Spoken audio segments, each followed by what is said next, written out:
Welcome to this TNT. TNT stands for Tools and Techniques, and it is a sponsored session.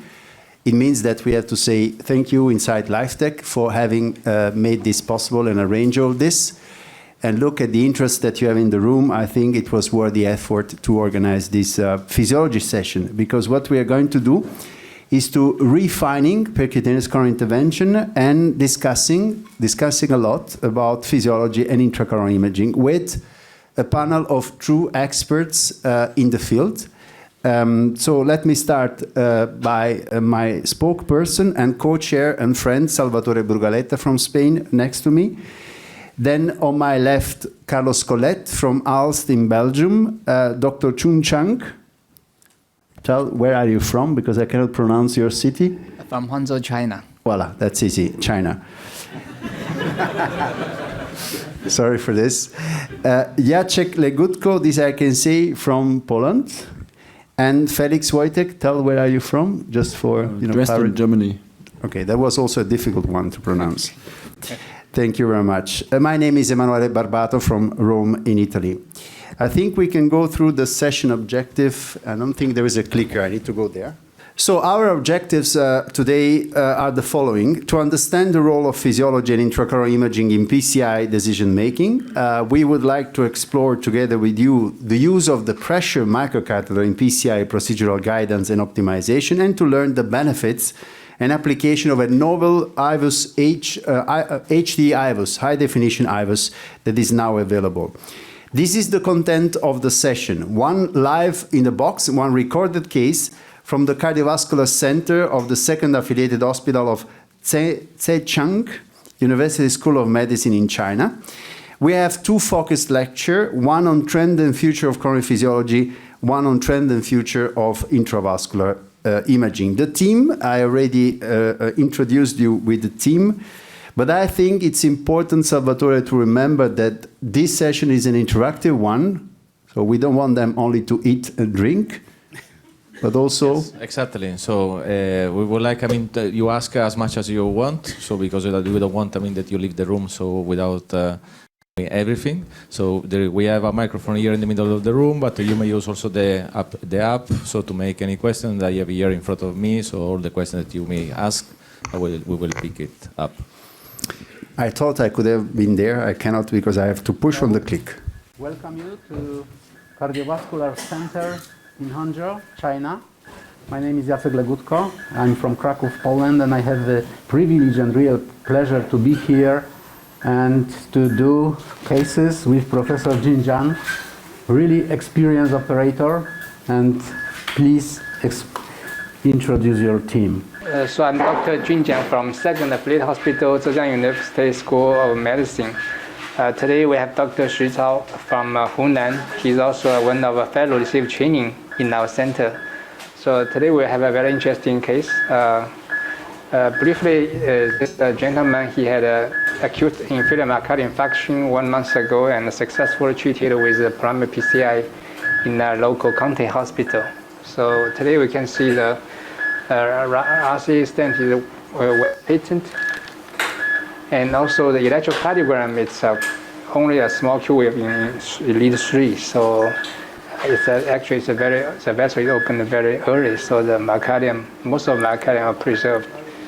So today our target is long diffuse lesion in left anterior descending artery. You can see the two diagonals we need to protect, and very long diffuse lesion of this important vessel. So usually what will be your strategy for this kind of lesion in a young patient? We discussed this extensively, how to treat this patient, and our decision was first to do it with physiology and intravascular guidance to achieve as good as possible result according to ischemia, but also to optimize our stenting procedure. So maybe we can go immediately for wiring of these vessels, and then we will start with physiology. Okay, that is what the colleagues in the cath lab had as a strategy, but let's go stepwise. Let's start reflecting together how we would treat this patient in our cath lab. This is a young patient, 44 years old, acute coronary syndromes, multivessel disease. They treated the culprit lesion, the right coronary artery. We are left with a long lesion or even sequential stenosis in the left anterior descending coronary artery. We are not here to discuss options between CABG and PCI. We are at EuroPCR, so we need to deal and cope with this patient in the cath lab. In addition, I tell you, my opinion is too young to be sent to the surgeon, so let's get rid of this option. And let's discuss about possible alternatives here. We heard about physiology, imaging guidance, a quick round of opinion in the panel. Very short answer. Would you go for physiology guided, imaging guided, or angio guided? Let's start with Carlos. Certainly physiology to understand how severe is the disease and what is the distribution of disease, and imaging to guide in the PCI. To Jacek, you did it physiology guided, we know, but do you think this can be simply done with angio guidance, and if not, why? I believe with angio guidance, we will always finish with the stenting all along the vessel, so it's the worst scenario for me. The problem is if we need to choose between physiology and imaging, because they are both expensive and in some countries there are limitations to do so. So probably at this stage of knowledge and my experience, I would prefer IVUS guided procedure to get optimal stenting result. So if you really had to choose between one or the other? One or the other, but okay. I have more and more experience with using also physiology to optimize stenting, and there are some additive values of both. And sure. I believe that what we have done in China would be very interesting for all of us. To Felix, at the end of the table there, what's your guess? Anything different from what you heard so far you would do? So it's a long lesion, it's a 44-year-old, so first for discrimination of if you want to treat it or you have to treat it, physiology, if you have to treat it, use the IVUS to optimize it. You want a long-lasting result, you may get away with less stenting if you do imaging, so just treat the culprit if you have to, but this has to be demanded or directed by physiology. In the room, who would go with physiology guidance here? Raise hands. Okay. Who would go for intravascular imaging guidance? Raise hands. We are split. Who would go for both physiology and imaging guidance? It's not. Okay. Who would go with nothing guidance, angio guidance? Raise hand. You don't dare to raise hands, huh? That's why.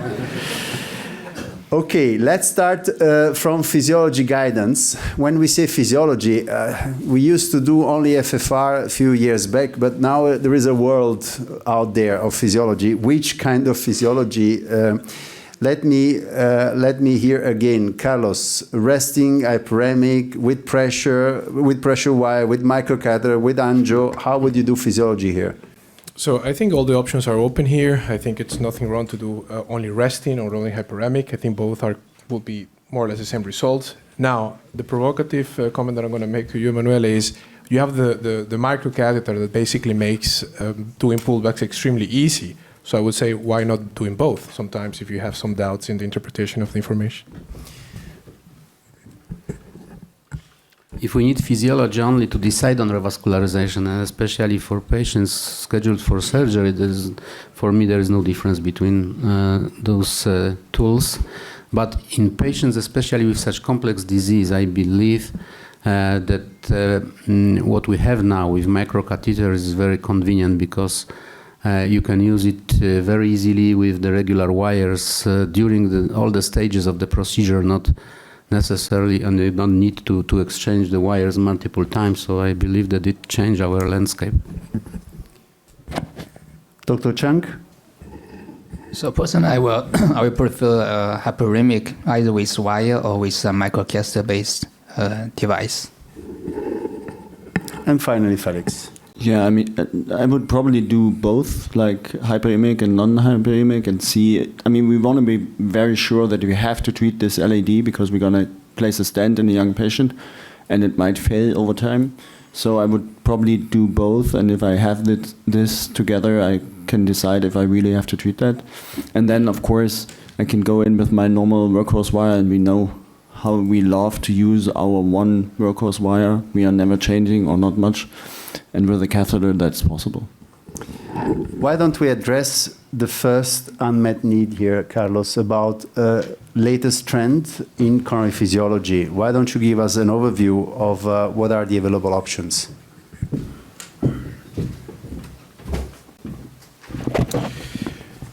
Thank you again, Emanuele. And I think that physiology, and perhaps everybody in the room already knows this, but this is an evolving field. And the way that we were doing physiology 5-10 years ago is completely different from the way they were approaching physiology today. And the big question to understand this is, it's a good question to understand why to do physiology, or what does physiology offer. And I think in this slide, we kind of summarize everything that physiology has to offer. First, you can increase the accuracy, understanding how severe the disease is. Second, I think we have demonstrated this systematically, how physiology helped reducing complexity of the intervention. And the ones on the right side of the slide, this is where we are today. And this is completely new. It's basically using physiology to predict what's going to happen after PCI. And we didn't know that physiology could do this. This is, again, a new field. And what you're going to see on the far right of the slide is basically what we're testing today. That's going to be the future, and I will explain very quickly. So basically, when we think about addressing the accuracy or increasing the accuracy and understanding whether this disease is significant or not, honestly speaking, look at the slide. It's very complicated to say that this lesion requires treatment or not. You need physiology in these cases, and this is the classical indication. This is intermediate lesion. I would not go into this. I just want to mention. And the second part is basically reducing complexity, which we have seen in the syntax trial. When you look at this is the data from FAME2, looking at the division of the syntax TER cells in the data, and you see here 34, 34, 34. But when you apply physiology, look what happens. You basically reclassify patients to a lower disease complexity, and that makes your life, of course, easier. And that results, of course, is you reclassify the patients that will be better treated with a different therapy. You, in this case, if the LAD is negative, it's not anymore a surgical case, so you'll be treating percutaneously the right and the circumflex. And again, you reduce the number of stents that we know on long term is beneficial for the patients. Now, what is new? Well, basically, with physiology, we can predict the efficacy of the treatment that we can offer. And I will explain you why, how. Basically, in the past, we are all familiar with this number, 0.8 for FFR. This is what we call the single distal point. But the second half of the information that comes from physiology is basically on the pullback curve, and I will explain why. So we're going to use this model. This is an animation meant to understand what happens in the coronary when we do PCI in focal and diffuse disease. And we're going to start with the simple part of the story, which is PCI in focal disease. I'm going to play the animation. And basically here we're going to put a sensor of pressure in this coronary, and we're going to do a pullback. Just, put the sensor distal, start pulling back. This takes about 20, 30 seconds. The FFR distal will be 0.7, but look what happens. When the sensor of pressure crosses the lesion, you see this big step in the curve. If you see that step, you're going to help the patient. How? Well, we all know how to do PCI. Basically, we treat the lesion, we remove the resistance at the level of the epicardial vessel, and this is what happens. And if you measure post-PCI fractional flow reserve, it's going to be high. Now, let me show you the other side of the coin. This is a case with diffuse coronary artery disease, where we're going to do the same exercise. So we're going to measure the pressure longitudinally along this vessel, and look what happens. If you measure distally, it's going to be 0.7, the same as focal. So you don't know what you're doing until you do the pullback. When you start doing the pullback, you don't see this big pressure jump. But if you're using angiography only, you might say, here looks a bit more tight. Usually we put longer stents. Look what happened to the curve. If you measure fractional flow reserve, it's going to be low. Basically, you just treated diffuse coronary artery disease. Why this is important? After the PCI, if you ask the patient how they feel and you have treated diffuse disease, you will see that more than half of those patients remain symptomatic after a successful PCI from the angiographic point of view. And if the patient had a focal endotype of coronary artery disease, those will be symptoms-free. Now, how to assess this? Of course, there is the classical way using the pressure wire. The pressure wire is a familiar device. Many of us have experience with the pressure wire, has a smaller profile, and sometimes it can provide additional indexes. But then we have this new technology called pressure microcatheter, which basically facilitates the performance of the pullback in the sense that you don't lose the position of your wire. You keep your work of wire as Felix said. I also like to work my work of wire, put it distally, and just put the microcatheter all over, and you can repeat that measurement as many times as you want. Okay, so that's basically the advantage, and I believe this is a new generation of pressure microcatheters because of these have evolved over time. The profile of this device now is smaller from the ones that were previously in the market, and as their other devices, they also have a proprietary non-hyperemic index that is a diastolic index called CRR, so you can of course measure resting, and you will see in the live case how they measure CRR. Now, what is the frontier? What were we doing today, and many of the colleagues on the panel are involved in this, is how to use physiology to optimize the durability of the treatment. And basically, we're talking about, we have already implanted the stent, so we're in the post-PCI phase. So what physiology has to offer in that particular scenario, in that particular phase of the procedure? Well, there are three things that can happen. One, of course, if you treat a diffuse disease and you measure physiology again, you're going to have low flow, low FFR, but you have nothing to fix. You basically have to live with the fact that you have treated diffuse disease, and that's an important information. But there are two scenarios when you can do additional maneuvers that we believe are going to be associated with improved outcomes. The first one is the fact that after treating one lesion, you can unmask what is the contribution of the distal lesion and understand whether additional stent is needed or not. And the second part is something that we're using as well, and Jessica has shown beautiful cases about this, is that sometimes when you have severe stent under expansion, you can look at the translesional stent gradient with physiology and just optimize stent implantation on physiological grounds. And that's quite exciting. So we're performing, this is one of the largest clinical trials in the space of physiology. It's called Insightful FFR. Professor Barbato is the leading PI of this study, and we're basically randomizing the patients to two groups. One group which is going to be guided by the pressure microcatheter, and the second group is being treated with the standard commercial pressure wires. And if they go to PCI, we're going to randomize them again into using physiology to optimize the stent implantation, so try to achieve the higher FFR of higher amount of flow after PCI versus a standard of care. We basically mean don't check anything, finish PCI, if it looks good, you're out. And this is a clinical study. The primary endpoint is MACE, and we're pretty advanced. We have already 700 patients including the trial, and we believe we're going to finish recruitment next year. In summary, I think coronary physiology has evolved from a method that was a diagnostic method to a tool that is actually guiding the procedures, both in the pre-PCI and the post-PCI phase. I think that the pullback maneuver is an essential part of performing coronary physiology, and I think this device facilitates that, and we believe that physiology-guided PCI, if this trial is positive, is going to become part of the standard of care. Thank you very much for your attention. Can you do something for me? Can you click on the next slide? Of course. One more? Thank you. Okay, so actually our fellow already wired this vessel with a samurai, and now we are started the FFR. We will use in this case through physio microcatheter. This specially designed to measure intracoronary pressures, and this is the special feature of this device is that you can use it with every guide wire, 0.014 guide wire that you want to use for PCI, and you don't need to remove this wire. It will stay all along the procedure and can repeat many times and multiple steps of the procedure physiology measurements. It is really low profile design. Now zero PDPA was done, and the catheter is ready to be introduced. It is a long monorail system. Yes, very tiny catheter. Yeah. And very good profile. 0.020 is really low profile device. So there are two markers on the catheter. They have to be out of the guide. The proximal one is just the pressure transducer, so we need to equalize. The sequences of the procedure are very similar to what we do with pressure wires. The most important difference is that we use regular wires, and we don't need to withdraw wire after the measurement. So we are going across the stenosis to the distal part of LAD.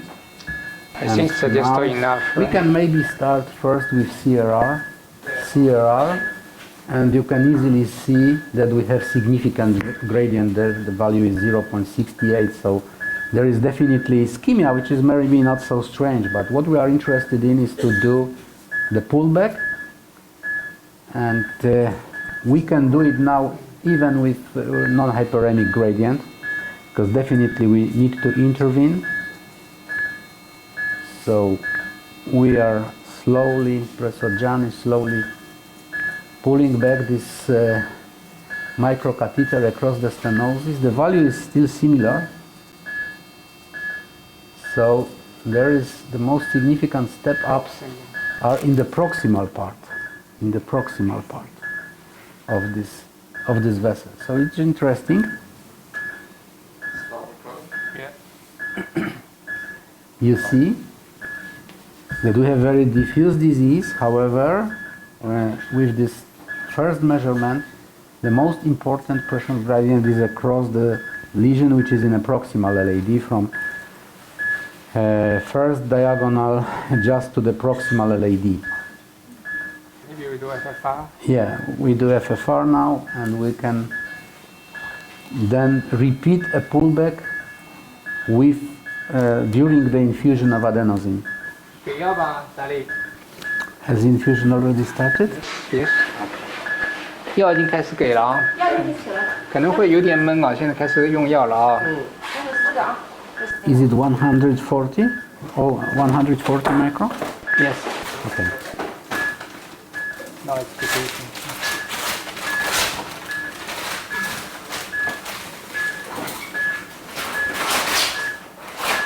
So now we measure FFR during continuous intravenous infusion of adenosine, 140 microgram per kilogram per minute. Patient, of course, feels some chest discomfort, and as you see, the FFR value is 0.56, 58, 55, so it's really very significant. According to outcome of the patient, this is very good indication for revascularization. And again, Professor Jan is pulling back the catheter, and again there is no such gradient across the mid part of LAD, and the most significant gradient is across the proximal LAD. So it is quite similar. Maybe now we have some drift. But we don't need to repeat it because it was painful for the patient. I believe that this is for sure significant disease there. We will of course recalibrate. We will do another equalization before next measurements. But I believe that we can trust this assessment. We have very long diffuse disease, but most significant one, according to physiology, seems to be in the proximal part. And so also, before maybe some movement of the guiding catheter. Yeah, maybe it was caused by gut. Yeah, you are right. So our decision was also to do intravascular imaging in this case, because this is young patient, long diffuse disease. We would like to treat it as good as possible, according to achieve the good long-term outcome. What is your point about ECG? Sorry, I didn't hear. To see on the monitor the ECG on the top. See the pressure, we see the gradient, but we don't see the ECG. Well, yeah, it's too late. It's been recorded 2 weeks ago. We should have asked it to. What was the ECG 2 weeks ago, Dr. Chang? Was there any problem there? No, during adenosine infusion, was there any AV block or something? No AV block, just comfort. I believe that it was caused by adenosine infusion, which is very often. Correct. It should be included on the top. Yeah. Yep. Take note next time. Yeah. That's an important piece of information. I think the question now, what is important for us to understand, what is the additive value of a pressure microcatheter in a landscape of different tools, different techniques? What is the add-on that this device has, the specificity that other technologies do not have? Anyone wants to take this question in the panel? Carlos, perhaps? So, I think that the ease of use in terms of the device itself is one of the main characteristics. And again, I have to highlight, Manuele, that you have seen like Jacek and Yin decided to do both, resting and hyperemic. I think it was educational, but at the same time, it's extremely easy to perform. You know, you just push and pull, and then if you want to put it down, so you do it again. So I think it's making our life very, very easy when it comes to analyze the distribution of disease in a vessel. So I think that that's the major advantage of this device. Yeah, so we got a very interesting question to me from the audience. So as we say that it's so easy to go in and out that you may have the pullback. So sometimes also you have diffuse disease. So that means that the gradient is coming up very slowly. So what is your opinion about the treatment? So should be stented partially? You know, this is an excellent question. But for this excellent question, we need some more information, and that's why I'm inviting Dr. Chun Chang to give us a lecture, if you go to the podium, on the latest trend on intravascular imaging. Perhaps with this piece of information, we can be better in addressing the question that is coming. Okay, thank you. So, as we know that IVUS already have more and more evidence which support its use. Also prove its advantage over the angio guidance. For example, in the ultimate study, which is also conducted in China, included more than 1,000 patients from the real world, which shows, with IVUS guidance, during the 3-year follow-up, we can reduce 38% of target vessel failure compared with angio guidance. So very, very strong information. And also, just recently, in the IVUS ACS trial, also from Dr. Chen Shaoliang's group, they included 3,500 patients, which shows, during the 1-year follow-up, with IVUS guidance, PCI in ACS group, we can reduce the TVF rate about 45%. In the IVUS group, the 1-year TVF rate is only 4%, compared with 7.3 in the angio group.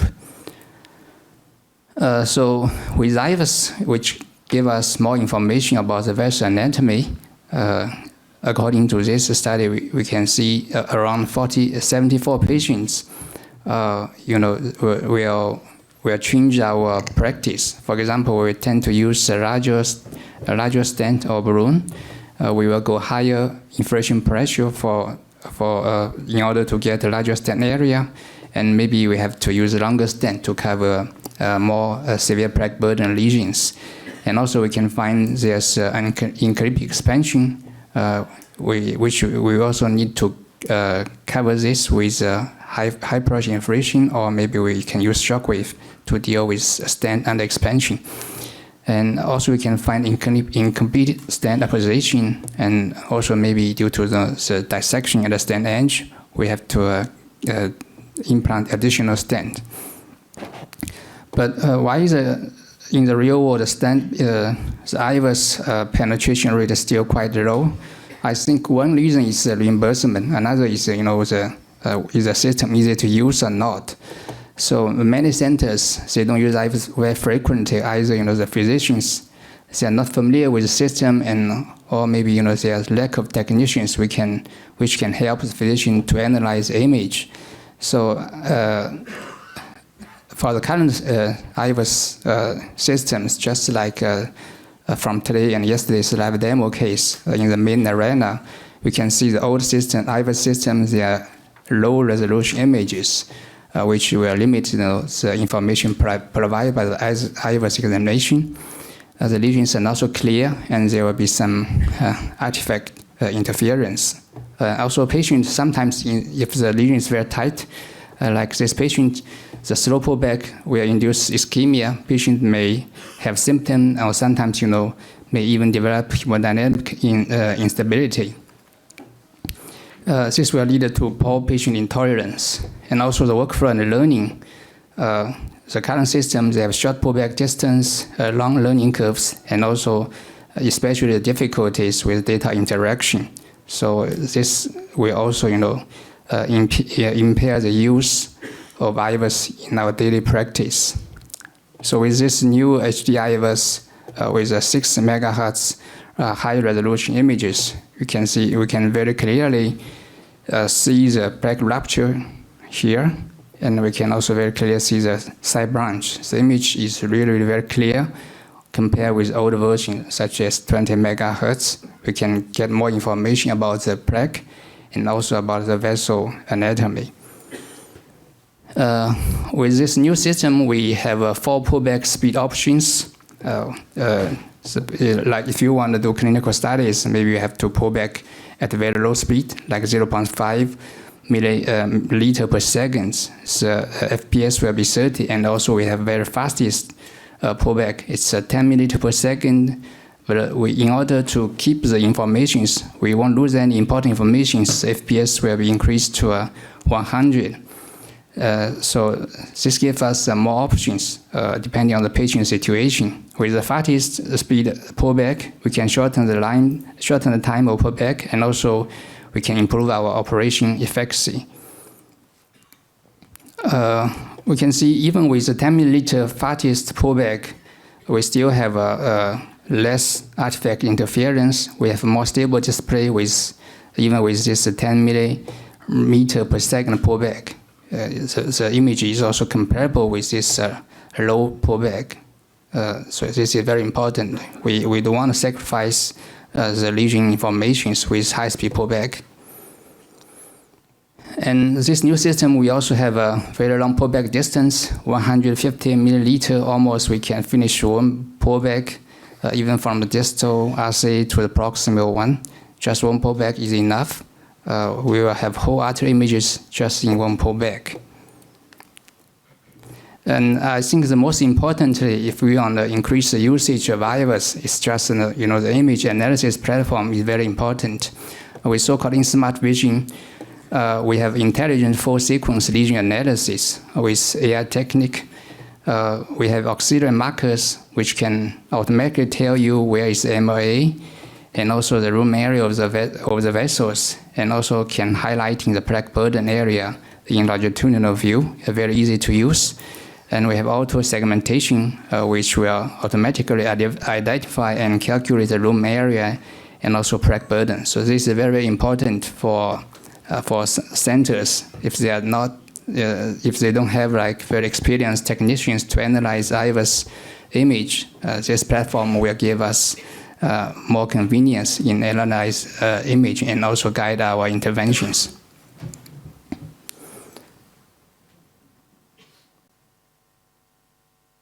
So this example just shows us, the system. So the analyze will be calculated very fast, and also tell you which is the whole pullback length, and we'll have the automatic analysis of all the lesions along the vessel. So it's very easy to use. And also very importantly, we have the image co-registration systems, which will co-register in real time between the IVUS image and angiography. This will tell you where to put our stent, and we have detailed view of the lesion and its exact location. So it's very friendly for the beginners. So with this new generation of HD-IVUS, we have clearer than before and faster than ever image. We have very good image quality. We have clear lesion details. We have less image vibration and interference. And with the fast pullback, patient can experience less chest tightness, palpitation, or other symptoms. And especially with this intelligent image recognition and measurement, with this EasyGo IVUS angio co-registration system, this is a very user-friendly workflow and shorten the learning curve, especially also very good for the beginners. Thank you.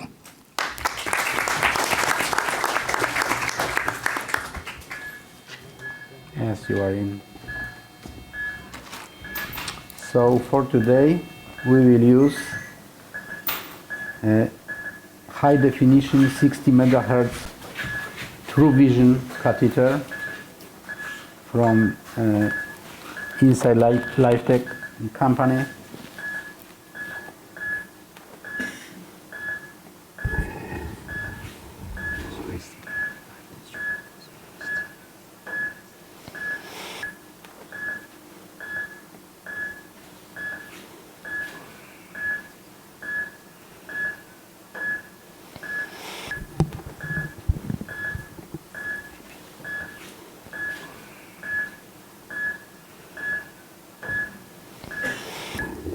So I think the preparation of the catheter is very easy. Some catheters is very difficult to clear the air bubbles in the catheter.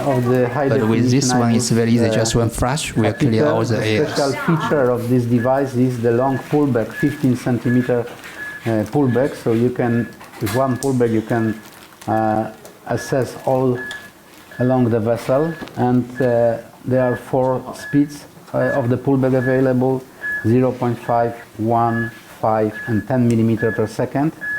So especially in very tight lesions, you can shorten the time of the evaluation. However, afterwards, when we want to have very detailed analysis, we usually go for 1 millimeter per second.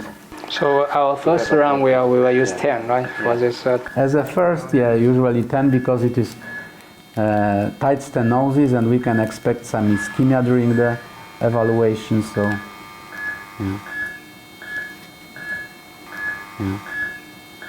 We have some artifacts, but now we are in a distal LAD. You see the vessel here is okay, and it's like 2.5 vessel in diameter. And now we pull back, and you see immediately very diffuse disease there. But of course we need to carefully assess. Now we can withdraw the catheter from the artery, not to limit the flow too long. And now we can assess and measure. There are 2 additional features of this technology which are really good. First, we have online co-registration available, which takes like 1 minute to do it, which is not so bad. And at the same time we have automatic assessment, quantitative assessment of the vessel, which is coming with this device. So now we do co-registration, and this is very easy then to be really sure where we are.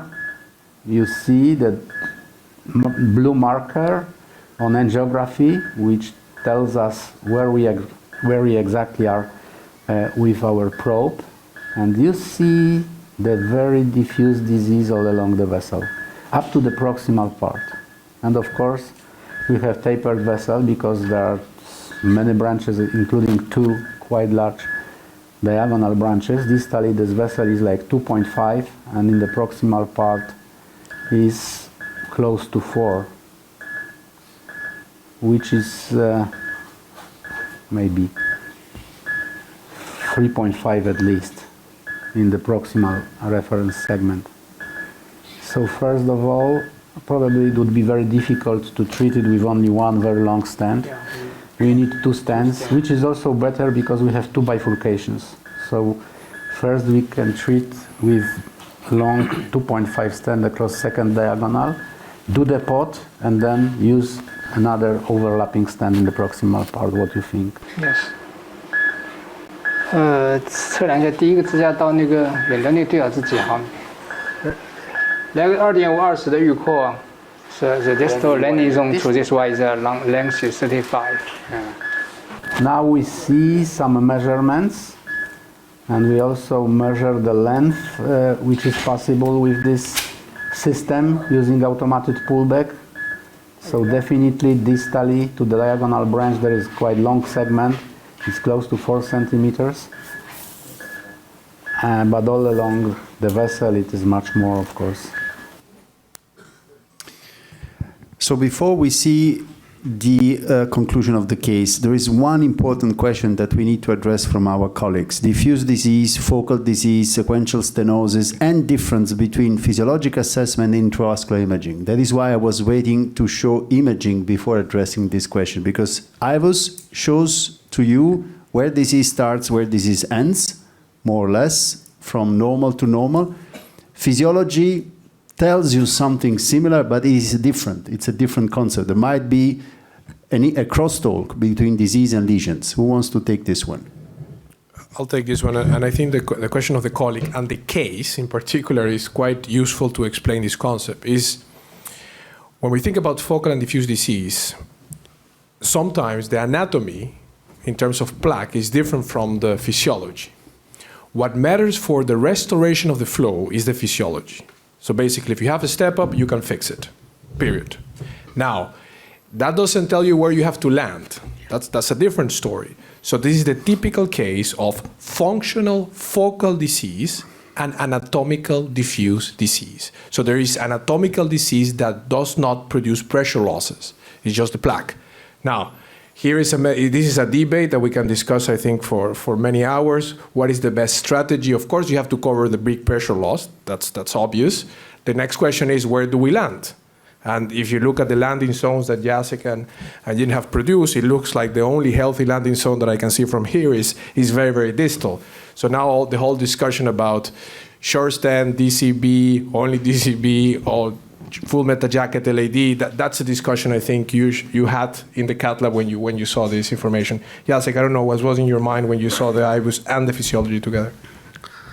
I believe that if you use both, such situation like here is not so frequent that you have discrepancy.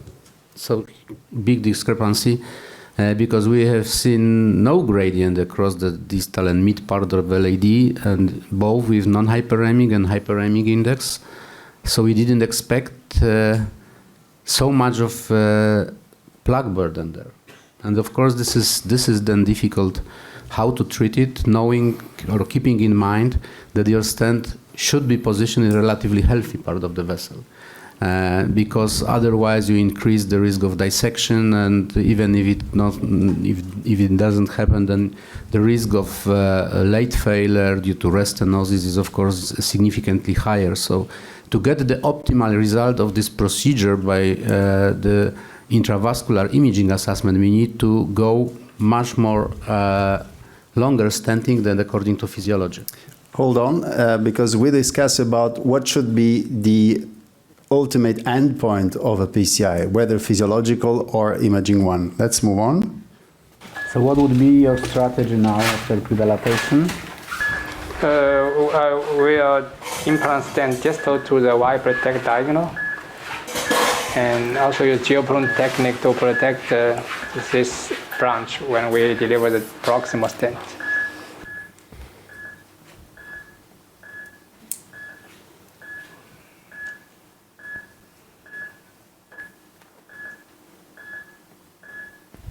So as you see, after pre-dilatation in the proximal part, the long stent was implanted. The proximal part doesn't look so bad. We can of course check on IVUS. This is ostium of LAD. Maybe IVUS again, okay. Here no symptom, I think should be fine. Hemodynamic is stable, So we have flow. So this time maybe we do a slow pullback. Because we need to decide and appropriately measure the length of the stent for proximal LAD. So we will measure just from the proximal edge of the stent, which was already implanted distally, and then we will find appropriate landing zone in the proximal part, and with this high definition mechanical IVUS and automated pullback, we will measure the length of the stent. Definitely it has to be at least 3/0 stent, and then we need to do also POT. Proximal to the second diagonal branch after stent's implantation. Now, you see we are in a stent which is distally well expanded. Maybe we need some high pressure post-dilatations afterwards, and we see diagonal branch, and then the stent is of course undersized, so we need to do POT, but we can even try to do it with the balloon from the second stent, which would be 3/0 balloon. Yeah, and here we see the proximal segment of the vessel with positive remodeling. We have a lot of calcium there, but there are no circumferential calcifications, and we have some rupture here. So predilatation was probably a good one. And somewhere here we have a good landing zone, I believe. So this at the level of this small side branch. So we will measure the length we don't need to cover probably this very proximal part of LAD. There is also plaque there, which is protruding into left main, but without stenosis, so we don't want to touch this. So please do the measurement. First, the distal marker, just not with, on the stent, 1 millimeter inside the stent, because we need to have overlap.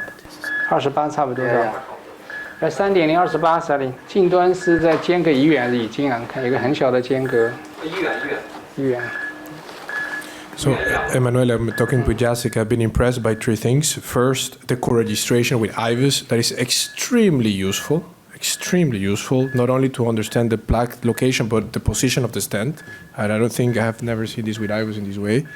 Second, the fact, of course, is HD. The image quality is quite nice. And the fact that the contours are also fully automatic based on AI. So this is, next generation and making our life easier when we use IVUS in the lab. And there are also additional features to check the result of the procedure.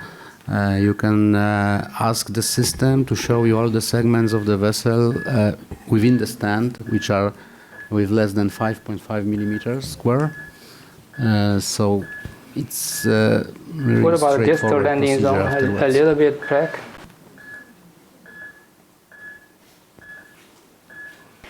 好像是不是有一点点斑块啊？对，是有一点斑块。可能不够远一点。斑块负荷多少？你看一下。38。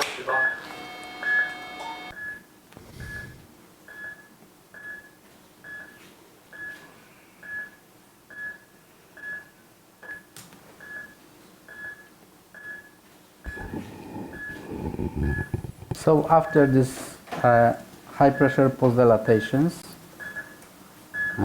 Professor John decided to use IVUS to check the stent expansion.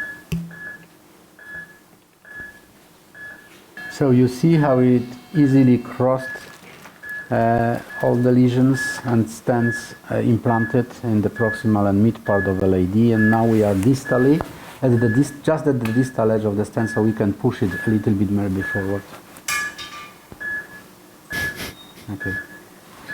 So the distal stent is well expanded.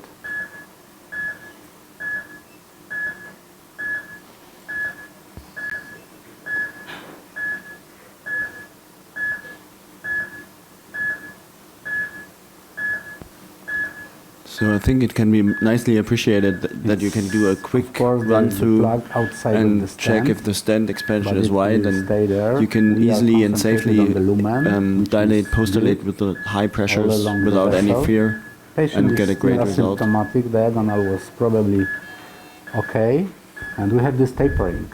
With this post-dilatation, you achieved good tapering of the stents. Proximally, we see the lumen, which is at least more than 3.0, and the proximal edge, it's not so bad, maybe a little bit of under expansion, but we covered what we wanted to cover. So the length of the stent is appropriate. We didn't touch this plug which is in the ostium. So according to IVUS, it doesn't look so bad. However, you can measure with automated assessment what is the minimum in-stent area. So you should mark distal edge of the stent and then proximal edge of the stent, and let's try to calculate the lumen area inside, what is the minimum lumen area with automatic assessment, which is now performed, and we will check for minimum in-stent lumen area, which is 4.48, and we have some small zone of the lumen area which is below 5.5, but it's not too long, and it's in a small vessel because this is distal reference. So Professor Jan decided to check this result with physiology, which again with true physio is very easy because we use the same wires that we have. PDPA is 0.92 But definitely we can change into CFR. What is the CFR value first? So measure non-hyperemic, which is quite okay. It's 0.9. So it means that we achieved a good result according to non-hyperemic parameter. However, we have very long segment of LAD which was stented. So I believe that we can repeat also FFR assessment with IV adenosine, and then we can check the pullback.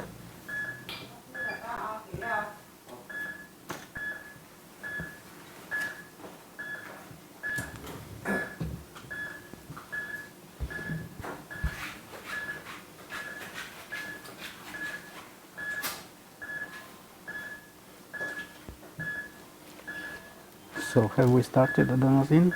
Yes. Infusion.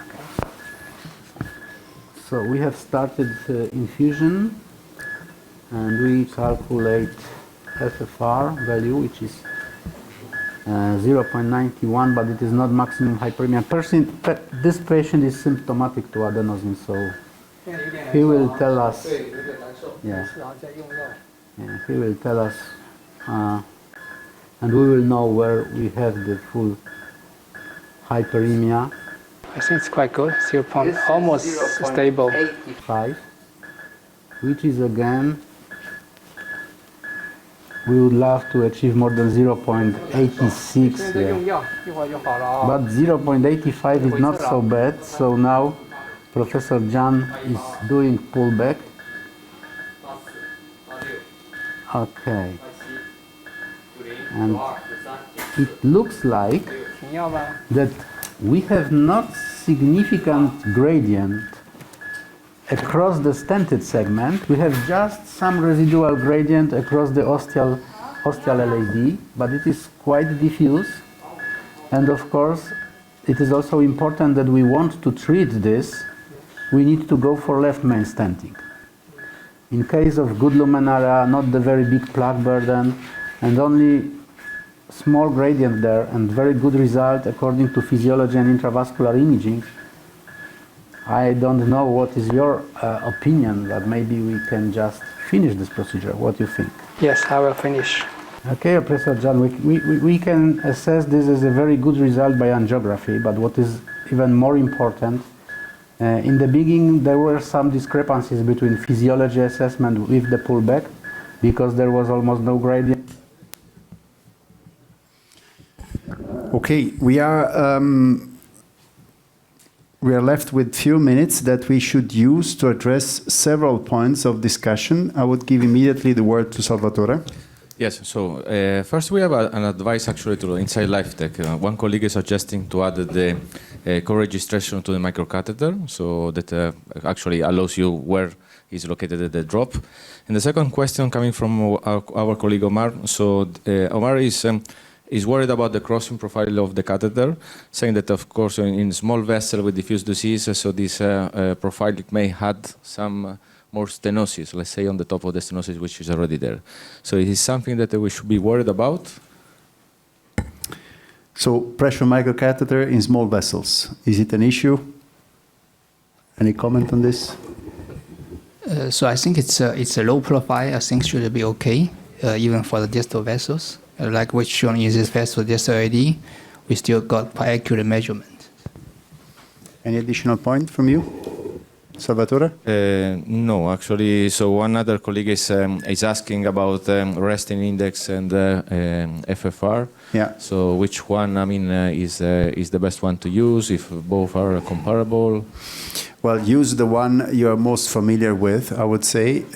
But let me take the opportunity to address another important point that we touched upon before, which is what should be our target for percutaneous coronary interventions. Are we aiming at having a perfect angiographic and IVUS result? Are we aiming at having a value of 1 of final FFR? What is the good advice here for our colleagues when we do such a complex procedure guided with 2 imaging modalities, physiology and IVUS? Who wants to comment on that? I think we need to leave the room here with clear ideas and guidance. Okay, let me just address this as quickly and a very easy point to remember. So if you're using physiology to understand what you have done, and you measure post-PCI FFR, in the right coronary artery, in the circumflex, after a perfect stenting should be 1. In the LAD, it cannot be 1 because the patient is lying down the table, the LAD is going up, there are hydrostatic forces that mathematically it's impossible to have a 1. So the highest possible FFR in the LAD is 0.95, 0.96, depending on the morphology of your LAD. So that's a bit the message, Emanuele. In this particular case, it's extremely interesting, Jacek, because they have a focal pressure gradient to begin with. Then they have a borderline, I would say, a bit disappointing FFR. If you start with a focal disease and you don't have a perfect FFR, something happened. And they realize what happened. They have a translational pressure gradient to the ostium of the LAD. And now it's a clinical decision. You want to make it a left main PCI, or you accept to leave the room with a suboptimal result. But that's a clinical judgment, but you know what is happening. So that's a bit kind of the thinking behind this particular case. I believe it's very important point because if this gradient is within the stent, then we have easy solution just to use, a bigger balloon or higher pressure to optimize stenting. But then at the end, we have negative values for both FFR and CRR according to ischemia, and we have only ambiguous lesion in the ostium of LAD, which needs very complex procedure. Nonsense to do that. So I believe that there are very additive information which can come from both modalities. Yeah, I mean, to guide your final result, I think FFR is more important because this tells you if there is still ischemia or not. And the IVUS, which is done very quickly with a fast pullback, it can tell you if your stent has to be optimized or not. But your final result for a long-term outcome, that's going to be the FFR. That's a good point. But again, I want to challenge even more because we have to make it simple. This procedure was providing us as a bonus a wealth of information, a wealth of data, a wealth of metrics. In real life, I'm not sure we would do it in the same way. I think I would start with physiology, I would continue with physiology till the end, or I would start with IVUS and would continue with IVUS till the end. Let's have at least an algorithmic approach. It's quite trendy nowadays to speak about algorithmic approach that would simplify the life of our colleagues on what to choose. They go down with the guide wire, with the pressure microcatheter, they get the CRR that is already pathologic. Do they need to do hyperemia, yes or no? And if yes, why? If no, why? Next, they put a stent. Do they need to do IVUS, yes or no? Share your algorithm, your mental algorithm.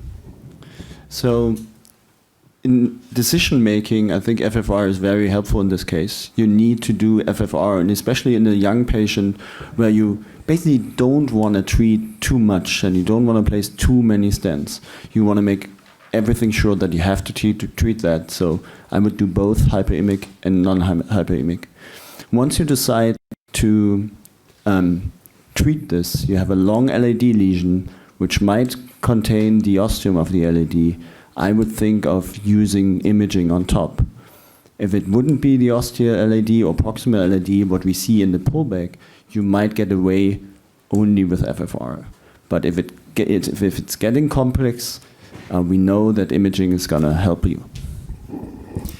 Very well said. I think we are heading towards the end of this session. What should we retain? Well, in my opinion, what is striking to me is the ease of our procedures, of our complex procedure, facilitated by excellent tools and techniques. That is the first message I retain. Starting from the physiology tool. I don't know how many times you went in and out with this pressure microcatheter, but I suspect there were many. This is an edited case. So the real recorded case showed many pressure assessment, and the quality of the pressure tracing was just excellent as it was in the very first pressure run. So this is the first message for me. Intravascular imaging, I was really astonished by the quality of this imaging. I was commenting before with Carlos, and also that microcatheter, that IVUS catheter, you really used it a lot because you did a lot of pullback in and out. So it can happen that you fracture, you king it. No way, the quality was good till the end. So this is, of course, something that we pretended from company. Now we have it. We have good tools, reliable tools that we can use from the beginning till the end of our procedure. We hope we provided you also with some practical guidance, a way through the jungle of physiology indexes, the jungle of intravascular imaging tools and techniques, in order to achieve the optimal result for that given patient. It does not exist the optimal result in the ideal terms. They accepted a final FFR of 0.9 with lots of good common sense behind and clinical judgment, knowing that this is a young patient, he might come back with progression of disease in other segments, he might come back with restenosis. We still see sometimes stent failure, but they did the best for that patient in that given moment of the natural history. With this, thank you very much, and let's keep continuing our EuroPCR journey. Thank you.